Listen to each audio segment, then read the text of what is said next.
Can you beat Slay the Spire with only 1 HP? Greetings, gentlemen and ladies. Welcome back. Today we take on quite possibly one of the hardest challenges that I have ever attempted. The rules are simple. We must complete a run of Slay the Spire with only 1 health, and no increasing it either. Yes, that means no fruit juice, no strawberries, no pear, no mango? Both off and on stream, we have over 30 failed attempts so far. It's been brutal, but marking the dodecahedron of challenges, this one had to be special. With 11 crazy and unrelenting challenges behind us, we're going to have to give this one absolutely everything we've got.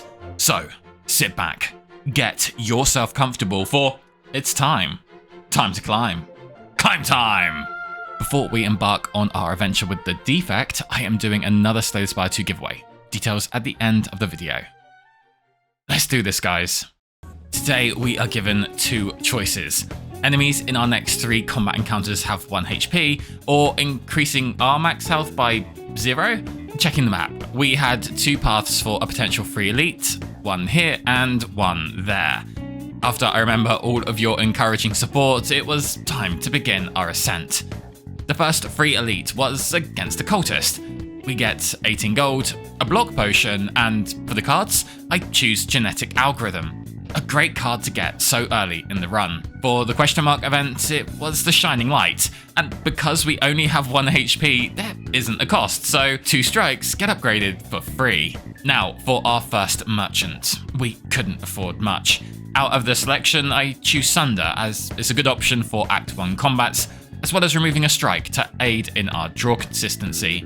Before had the Scrap Ooze event. I didn't want the run to end here, so decided to leave.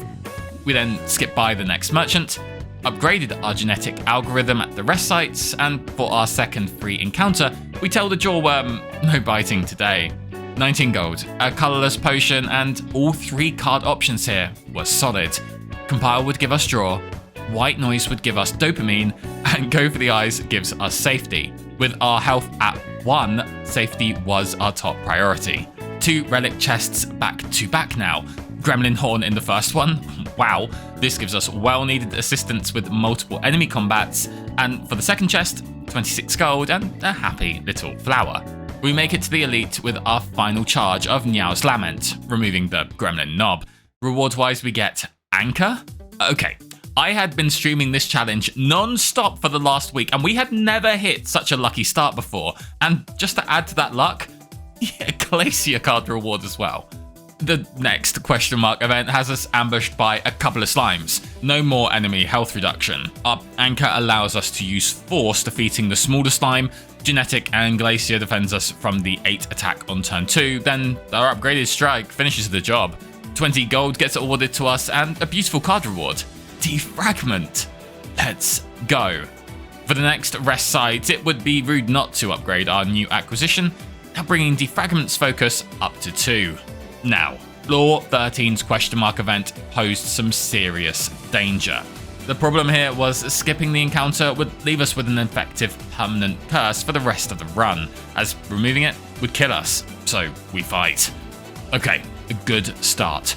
Our opening hand is full of attacks. I start with weakening the far one, though not necessary, then zap and send our upgraded strikes into the one closest.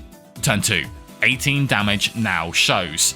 I misplay the Glacier before the defragment, but thankfully with strike being enough to take the front one down, Gremlin Horn activates, which allows us dual cast, causing his other friend to follow. I managed to get a genetic algorithm stack, then finishing off the final Shroomy Boy after that. 20 gold, the Odd Mushroom, Loki, a fantastic relic, and for the cards, one of my personal favourites, Rainbow. Now it was time for 3 handsome little louses. I start with a Rainbow, which evokes our lightning, then strike to remove the odd one out. Dual cast removes the front one, and genetic algorithm gets played to stack. Thankfully, we had a defend in hand here to block the last louse's attack, then game over. 11 gold, and another Glacier gets added to the deck. The warm embers of a rest site welcomed us next. Our defense was starting to look good, but our damage realistically wasn't. With this in mind, I choose to upgrade our rainbow, giving us more access to dark if we need. It was now time for the boss of Act 1, Hexaghost. We kick things off with a Glacier for defense, then strike and go for the eyes. Turn 2 was his big, punishing attack. Wow. I play Zap, defend and strike, blocking his attack with ease. Next was a beautiful hand. I learned my lesson with defragging before channeling new orbs, then Rainbow. Now, if you don't know, there is a very exciting and suspenseful tactic with this card. It's called Stack the Darkness. No, not that darkness. This darkness. This is how you do it. We defend, then pass, then defend, then pass, then weaken, defend, and you've guessed it, pass. With our next hand showing a dual cast, our patience was rewarded, bringing it all the way down to 68. But with only 12 block, would we be able to survive his big 24 attack next turn? We draw a brilliant hand. Genetic Algorithm gives us 10, and Rainbow evokes our Frost Orbs to keep our head above water. This one random defense saves the run here, with our dual cast being the card that takes him down. Things were looking good, I think. It's hard to tell with us only having 1 health. For the rewards, we get 100 gold, an energy potion, and for the cards, biased cognition shows. This was good, like really good. Even though our damage was low, this would help curb our defending setup. For the relics, we get Runic Dome, Empty Cage, or Astrolabe. Extra energy would be nice, but with only 1 HP, not knowing the enemy intents, yeah, not going to happen. Empty Cage for 2 removals gives us more consistency, or Astrolabe. 3 cards transformed and upgraded. Our luck's been pretty good so far, so let's give it a go. Strike, Defend, and Zap get chosen. They come back as definite upgrades. Compile for draw, Turbo for utility, and Rip and Tear. Moving on. Act 2, the city. I check over the path for both merchants and the safest route ahead before we get greeted by 2 aggressive thieves. A mix of our anchor and genetic algorithm managed to protect us on turn 1, giving us the ability to attack the mugger twice. Always attack the mugger. Turn 2, 20 damage was showing once again, and doing some calculations, it wasn't looking good. I drink our colourless potion, picking up the dark shackles and use it on the looter. Then Rainbow, Weaken, Defend, and Defragment, only just allowing us to defend their attacks. They prepare to run away next.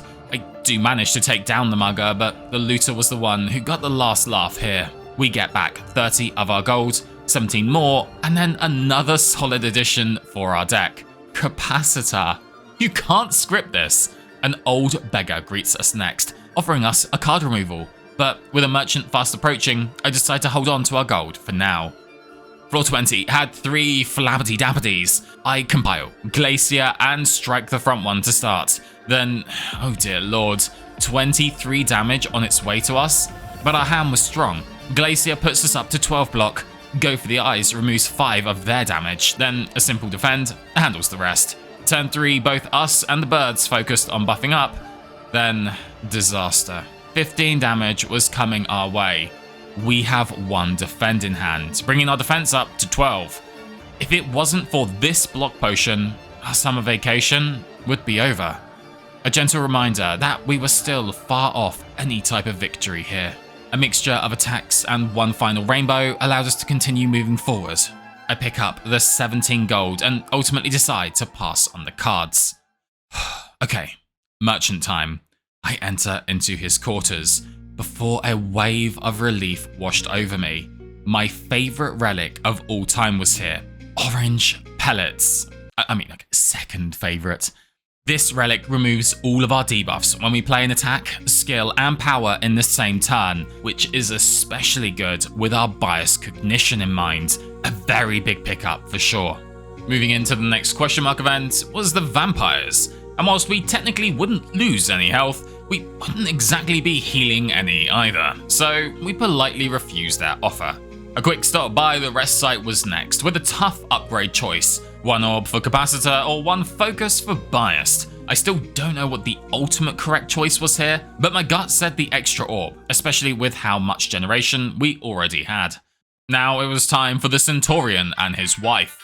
Orthodontist. I kick things off with a dual cast into Rainbow combo, followed up with Eyes and the Strike. Turn 2, Glacier and Defragment protects us from the Tin Man's attack. 24 damage now incoming. Thankfully, our genetic algorithm draw would allow us another turn of life. Compile driver shows a biased, which, thanks to our orange pellets, was free to use without downside. I then turbo for Sunder. A handful of attacks takes down the Knight. Darkness consumes the Mystic. Okay, we need some outs, because right now we are dancing with death. 10 gold, a skill potion, and for the cards, an upgraded chill would no doubt give us some extra safety in the setup phases ahead. A quick stop by the rest site next, with Biased finally getting its upgrade. A relic chest with 54 gold and Omamori followed. Then another relic chest, this one with Nunchaku. Both these relics were good in their own rights. I then choose the path with a combat encounter, the Snake Plant. This challenge has been ended by this weasel of a plant time after time after time already. 21 damage on turn 1 is just brutal with us only at 1 HP, but this time would be different. 10 armor from our anchor, 7 more from our biased and chill combo, then go for the eyes, weakening it down to 15. 21 damage shows again, but with Glacier and Focus in hand, we were able to defend it once again. And yeah, with all these orbs and frost, it's not a problem anymore. Take that, you big weasel of a weed. We get 14 gold, another energy potion, and although there was another rainbow here, I didn't feel like it was the right decision, so I end up passing on the card rewards. Now, we might be locked at 1 health, unable to increase it in any way. At this point, the Spire knows that, but this relic was so much more than a simple increasing of max health. It was a message, no, an emotional construct that would only appear when we needed him most. It was none other than Lee's Waffle. He was back to show us his support. He knows we can't pick him up, just look at the potion underneath. He wasn't here for the health, he was here for us. Let's go, Lee. I pick up the skill paint to upgrade 2 defense, giving us that consistency we would need for the fights to come. Talking of fights, Romeo, Juliet, and Bear wanted our gold. If it wasn't for Lee's Waffle keeping me on track here, I would have risked it all. But that isn't the right decision. We all know that deep down. The risk for Red Mask with us already having Chill and Anchor was not necessary here. So we give them the 40 gold and be on our way. Next was the Shell Parasite and Mushroom combo. Sunder removes the button, a consistent defense and darkness mushed the avocado. 20 gold and I pass on the card rewards. The final rest site was now here, and only a few cards remained to upgrade. After talking it over with everyone, I settled on the Go for the Eyes, not just for the champ, but with future combats in mind too. It was now time for the boss of Act 2, the champ. We begin with our nerves being ever present. I play Capacitor, Defragment, Chill, and Defend, fully defending against his 16 attack. Turn 2 is much of the same, with us weakening his attack before we defend. The champ then decides he wants to buff himself. Well, let us join you. I smartly used an energy potion first, allowing us to get both defense with Glacier and darkness with Rainbow. Bias Cognition and Pellets played together, then it was a matter of us applying the tactics we learned from the first boss here, being extra mindful to keep him above 50% health. A few more turns go by, with now being the time to dual cast. 92 on our darkness, 184 off the boss. One more Glacier turn goes by, then it was yet again through our belief in the darkness that brings us the strength to bring down the boss of Act 2. Wow, we were in a good spot here, though I was still cautious, as it wasn't after the setup that was the issue, it was before. We get 100 gold, a Snecko oil potion, and for the cards, reboot, it would give us exactly what we needed, an additional out. If we drew into a bad hand, we could just draw it again, so it gets added to the deck. Now for the relics. We have Snecko Eye, Black Star, and Tiny House. Tiny House is not allowed. We weren't choosing to do elites, which knocks off Black Star, so Snecko Eye? It was a double-edged sword. 2 extra draw every turn would help with setup and consistency. Getting confused was not a good debuff to have. Wait, we can remove the confusion while keeping the card draw. Our opening hand might be a little scuffed, but I had a good feeling about this. Act 3, The Beyond. After finding the safest route without elites and our Snecko Eye in hand, we begin the hardest ascent yet, with the Orb Walker. Seriously, Snecko, what are these costs? At the very least, our turn 1 would be okay with Chill and Glacier protecting us. Turn 2 had a beautiful play with Turbo allowing us focus and removal of debuffs, which I played completely wrong. Whoops. But thanks to our setup now effectively being complete, we had enough defense to see us through. 11 gold and a hologram. That's a great addition. No, we're not going for claw, guys. Moving forward, we have the shapes. I biased. Glacier, then Weaken, keeping us safe. Turn 2, Sunder has its moment. Then Defragment, Rainbow, and Rip and Tear have theirs. 11 gold, another energy potion which decide to take over the skill potion, helping us counter a bad Snecko draw. With the cards, it was a toss-up between draw and damage, with damage slightly winning over here. Our first question mark event of the act was Wheel of Change. If this lands on damage, we lose. As in, this challenge could be over right now due to bad RNG. Here we go. No, a curse. Alright, this isn't the worst case scenario, as we can block it off, but it wasn't... Oh, that's right, we have Omamori. Yeah, I knew that, yep. Moving on, it was the Maw that would fight us next, and with its slow start, we would be able to fully set up, so... Reward-wise, we get 19 gold, a strength potion, which we declined to pick up, and no cards that were of interest. Floor 39's question mark event had us ambushed by the Writhing Mass. With our Omamori still having 1 charge left, we were able to attack without worry for curse. We weaken, defragment, chill, and pass, seeing as we could fully defend his attack. Then continue with defense in mind. Capacitor and Glacier just keeping us alive here. Next, we set up our Biased, Hollow, and Go for the Eyes for both weak application and orange pellets. Only just managing to defend once again. Compile draws more weakening, Glacier fills our defense, and with 45 defense now as standard, this Tangela cosplayer was no threat to us. I do get our genetic algorithm stack here before finishing the fight. 13 gold, a potion that was not allowed, then a questionable choice. You see, everyone wanted chaos here, but for those that have played with Rainbow or Darkness before, Recursion was an insane pickup for us. When you rechannel a Dark Orb, it retains its value instead of resetting. Next, we remove a card at the Purifier event, then pick up a Liquid Memories potion at the Merchant. Floor 42 had the shapes. Chill and Biased play along like Philadelphia and Cheesesteaks, Strike removing the debuff. Next, we defragment and barrage the Exploder down, get our genetic algorithm stack here, and slowly but surely deal with the remaining Spiker. We pass on the colourless potion, but do in fact pick up another hologram, as again, we were looking for as many outs as possible. The final relic chest of the act had an Art of War, which, at very least, would have potential to give us more energy. Now, was 3 very hungry jawworms.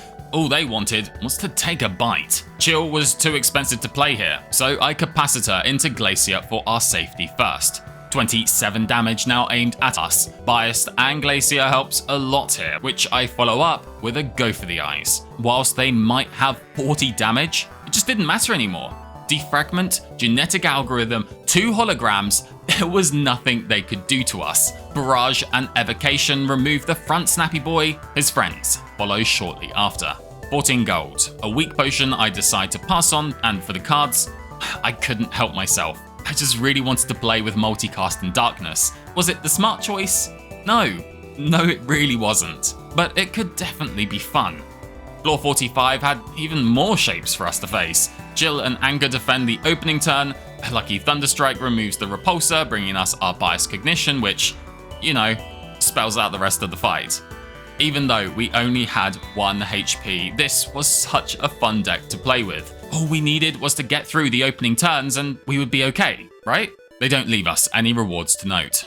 Floor 46 had a Spire Growth, and outside of this turn having very few ways to defend, thanks to our orange pellets being able to remove its constriction, it goes down without a problem.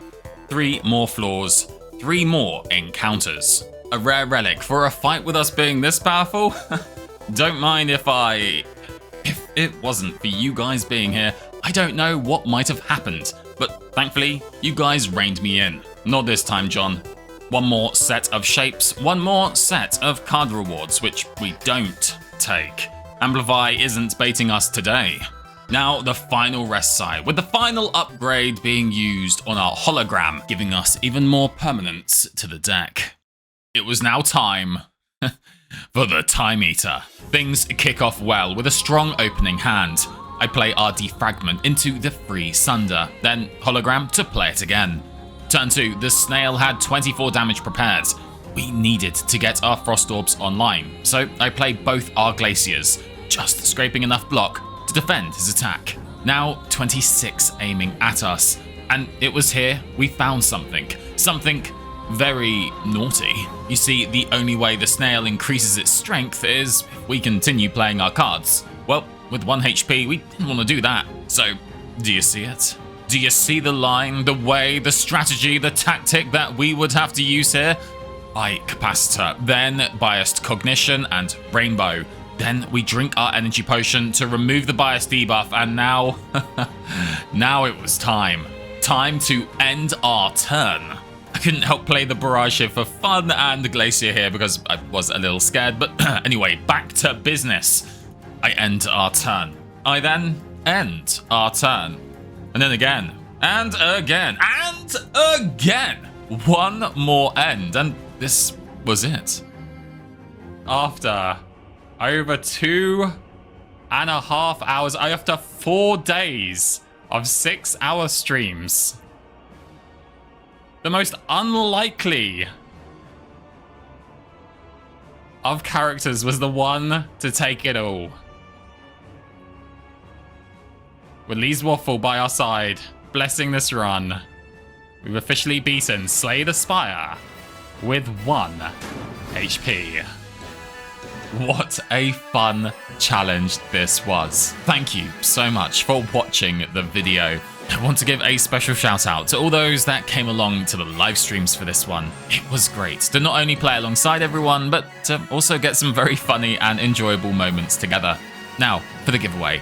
I'm giving away 2 more copies of Slay the Spire 2 for its release. Thank you for your incredible support and feedback. The rules are simple. Comment on this video, and if you don't already know, that's it. You don't need to like or subscribe, just a comment down below. The second copy will be given to a random member, and both winners will be announced in August 23rd's video. And remember to, as always, stay hydrated.